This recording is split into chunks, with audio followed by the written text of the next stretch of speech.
So here I am out in the woods after it snowed. We got about 3 inches of snow last night, I'd say. Maybe 3 or 4 all told in the last 24 hours.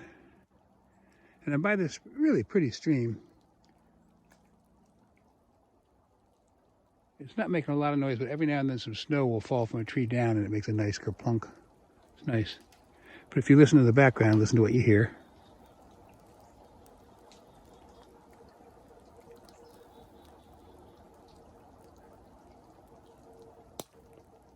I wish I could say that was the wind, but that is not. That is traffic. And this is the first year that I have come to the point where instead of being angry about it, I finally decided that, you know what? This is nature. This is nature in 2021, going into 22. It sounds like this so much of the place and so much of the time, you know, so many places. I mean, there are places you can get away from this, but, you know, even if you go in the mountains of Vermont, it's hard to get away from it because the mountains carry all the noises of the traffic down in the valley below. Up, it rattles. It's really hard to get away from it. So I've decided to embrace it and say this is part of the sound of nature in 2022, and it really is. And then it made me think, this is what the animals hear, and this is what they think is natural. You know, these animals haven't been here before. This is their first time here. So as far as they know, there's always been highways. There's always been traffic like this. It's always been polluted air. You know, we like to think that Bambi, we like to go back to Bambi's beautiful forest, but Bambi never saw the forest. And not like us, we have museums and libraries and all kinds of things that tell us about our past. There must be something, somewhat in their DNA, but no, most of these animals that live on the planet, this is what they know. Huh. Kind of makes you think, don't it? So when we talk about offering, an animal refuge, you know, we're not getting them someplace where they can go back to like it was. They're going to discover life without traffic, life without all that noise. And they'll still have the pollution. We can't seem to get rid of that. Maybe we could someday, but, you know, anyway. Trying to give them a place that maybe is a little bit more like what nature should be, just as much as I'd like us to have a place where it's more like nature should be, you know, without so much, God, of what mankind has done. Don't get me wrong, we have done some amazing things. Human beings are incredible. I mean, I'm looking into a phone right now, a cell phone, recording this in the middle of the woods of Maine, and I'm going to be able to post it onto YouTube in a couple of hours when I get home. That's pretty amazing. That's pretty amazing.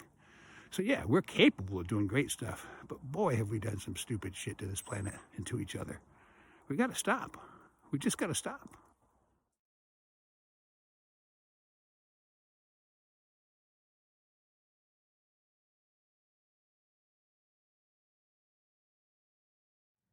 You know, one of the things that's so interesting is we all know that our society isn't working the way that it should. We know our government isn't working the way that it should. And, you know, when that happens, eventually there's going to be a revolution.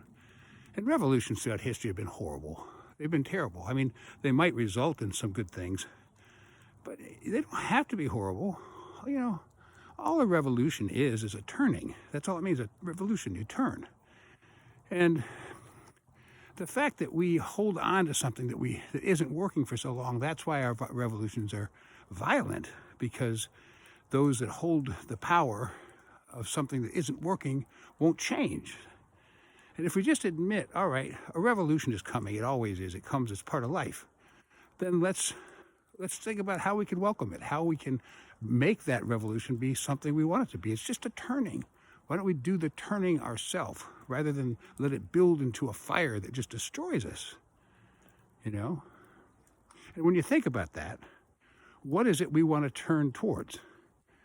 And if you don't know for certain what you want to turn towards, what is it about our society and the world we live in that we want to turn away from?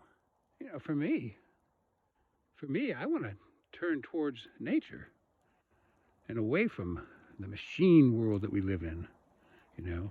I want to turn away from greed and avarice and lust. So those are human and we'll always be fighting those. But I want to turn away from things, you know, that the power of how much stuff you have makes you somebody, you know, how much money or how much land or how much whatever. I want to turn away from hate.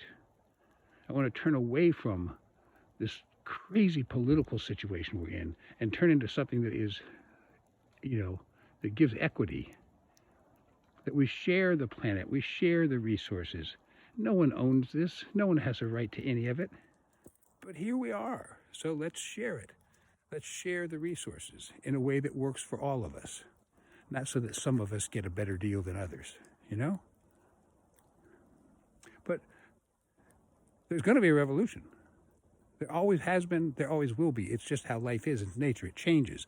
And so instead of fighting and holding on so hard to the things that aren't working, let's let go of them and say, what do we want instead? Or what do we want to get rid of? And start there and be honest and try to build something that we want. Something that's so much more human, you know, so much more in harmony with nature. I think it's possible. You know, it's just a turning, and we can turn it if we want. And it starts in small steps, I know that, but it's still a turning. And the biggest thing is that everybody has to realize that we can turn it, that it's ours to turn. There's no right way to do this human thing, you know? There's no right way for us to all live on the planet together. We just need to figure out how to do it that works for us, you know? But people are looking for some almighty answer for everyone. This is the answer. This is the thing that's right. Here's how you do it. And here's how to be right in this time of chaos. There's no such thing as being right.